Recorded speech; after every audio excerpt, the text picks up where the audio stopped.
má fà wá sínú ìdẹwò, gbà wá lọ́wọ́ bìlísì lọ̀rọ̀ tó ń jáde látẹnu Deyemi Okanlawon sí Kunle Remi àti Bolúwatíwí ìyàwó ẹ̀ tuntun tí wọ́n ń pè ní Tiwi. Kunle Remi àti Tiwi ní ọkọ ìyàwó alárédè tí ariwo wọn gba orí ẹ̀rọ ayélujára kan láti ìbẹ̀rẹ̀ ọdún yìí bí wọ́n ti ṣe kéde wípé àwọn yóò ṣe ìgbéyàwó ọjọ́ kìíní oṣù kìíní ọdún 2024 nìkéde ọ̀hún gba orí ẹ̀rọ ayélujára kan.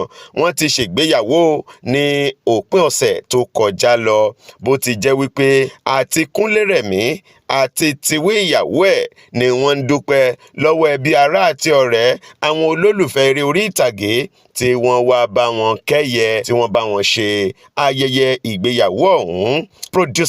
Nigeria producer tó jẹ́ ọ̀kan lára gbajúgbajà ní agboolé eré orí ìtàgé lórílẹ̀‐èdè wa Nàìjíríà Deyemi Okanlawon ti fi àdúà gbàǹkangbì ránṣẹ́ sí ìyàwó àti ọkọ ìyàwó Kunle Remi Tiwi bó ṣe ń kí wọn wípé wọn á bára wọn kalẹ̀ o. Ẹ̀yin ìyàwó ò ní mẹ́ni bẹ́ẹ̀ ló ń sọ pé gbogbo ẹ̀yin tẹ́ rí ìyàwó ní ojú táyé, gbogbo ẹ̀yin olólùfẹ́ tí ẹ jẹ́ ìlú mọ̀ọ́ká, Èdùmàrè á dì yín mú.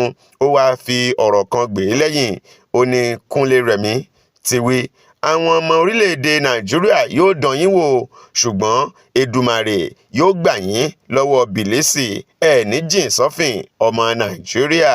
Kí ni ẹ̀yin náà rí sí àdúrà tí Deyemi Okanlawon ṣe fún Kunle Remi àti Tiwi ìyàwó ẹ̀? Ẹ fi ìdáhùn yín ránṣẹ́ sí comment section. Ẹ pàdé mi ní comment section. Ire o.